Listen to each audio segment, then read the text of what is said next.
ஓம் சக்தி. சக்தியில் அனைவருக்கும் என்னுடைய அன்பான வணக்கம். சக்தியில் இவர் வந்துங்க ஒரு சமயம் இருமுடி கொண்டு வந்துட்டு செலுத்திட்டு குடும்பத்தோட மருவத்தூர் ரயில்வே ஸ்டேஷனில் உட்காந்துருக்காருங்க விழுப்புரம் போகிறதுக்காக.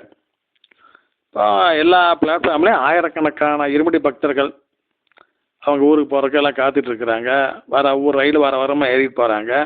மறுபடியும் இருமுடி செலுத்தினங்களாம் வந்து நப்பிக்கிறாங்க. அங்கே பிளாட்ஃபார்மில் இடமே கிடையாது. இவர் அப்படியே பார்க்குறவருடைய அப்போ எவ்வளவு கூட்டம், இத்தனை ஜனம் எப்பட்றா எல்லாம் ஒழுங்காக ஏறி போகுது, சின்ன அசம்பாவிதம் நடக்காமல் பெரிய வேலையத்தை அம்மா செய்கிறாங்க, எப்படி செய்கிறாங்க வார் அப்படின்னு நினைக்கிறார். எல்லாம் சாதாரண விஷயம் அல்லவே அப்படின்னு நினைக்கும் பொழுது பார்த்தாங்க நம்ம பங்காரம்மா. ஒரு பங்காரம்மா இல்லைங்க, நூற்றுக்கணக்கான பங்காரம்மா ரயில்வே ஸ்டேஷன் போல எல்லா பிளாட்ஃபார்ம்லையும் இருந்து அந்த இருமுடி பக்தர்களுக்கு உதவி செஞ்சு அவங்கள நல்ல முறையில் ரயில் ஏற்றி வழி அனுப்பிச்சி விட்டு இருக்குதுங்களாமா.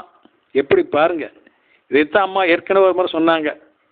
நீங்கள்லாம் வந்து ஆலை விழாவில் கலந்துட்டு திரும்பி போகிறீங்கல்ல, நீங்கள் ஊடு போய் சேர்ற வரைக்கும் நான் தூங்காமல் உங்களுக்கு காவல் காத்து உங்களை வீட்டு ஒன்று சேர்த்து விடுவேன்.